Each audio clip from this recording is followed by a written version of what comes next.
Hi hello నమస్తే. ఇవాళ మనం రేవనపల్లి గ్రామంలో ఉన్నాం. పోచంపల్లి మండలం, యాదాద్రి భువనగిరి జిల్లా.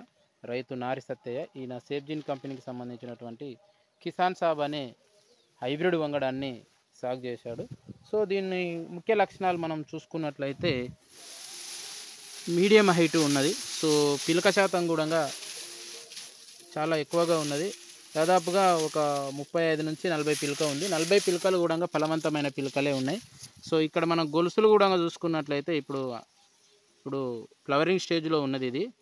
సో దాదాపుగా 350 నుంచి 400 గింజల వరకు పట్టే అవకాశాలు కనిపిస్తున్నాయి ఈ కండిషన్ చూస్తుంటే. మరీ ముఖ్యంగా దీని ముఖ్య లక్షణాలు మరి ఇంకొకటి ఏంటంటే BBB ప్రొడక్షన్. అంటే BLBని అంటే ఎండాకు తెగులును, అగ్గి తెగులును, మెడవిరుపును, సుడిదోమను తట్టుకుంటుంది ఈ రకం. సో చూసుకున్నట్లయితే ఇప్పుడు 90 రోజుల వయసులో కూడా చాలా పచ్చగా ఉన్నది ఈ రకము. ఎలాంటి రోగం లేకుండా పచ్చదనంతో ఉన్నది.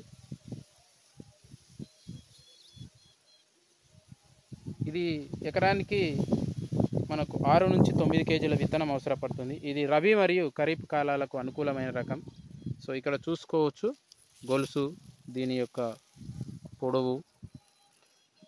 ఇప్పుడు కొన్ని గింజలు పాలు పోసుకునే చూసుకున్నట్లయితే ఇక్కడ పొడుగ్గా ఉన్నది. అంటే ఇది ఐకేపీ సెంటర్ను చూసుకున్నట్లయితే ఏ గ్రేడ్లో పోయే అవకాశాలు ఎక్కువగా ఉన్నాయి. అంటే ఇమీడియట్గా 1010 రకంతో ఉన్నది. అంటే నూక శాతం కూడా తక్కువగా ఉంటుంది దీంట్లో. బరువైన గింజలు కూడా దీని సొంతం. కాబట్టి రైతులు గమనించి ఇలాంటి రకాలను ఎంచుకుంటే రైతులకు మేలు జరుగుతుందని మేము కోరుకుంటున్నాం. So thank you so much. మరిన్ని వివరాలు కూడా ఇది ఫుల్ మెచ్యూరిటీకి వచ్చినాక హార్వెస్ట్ డే చేసిన తర్వాత దిగుబడి ఎంత వచ్చిందనే విషయాలు కూడా మేము తెలియజేస్తాం. Thank you.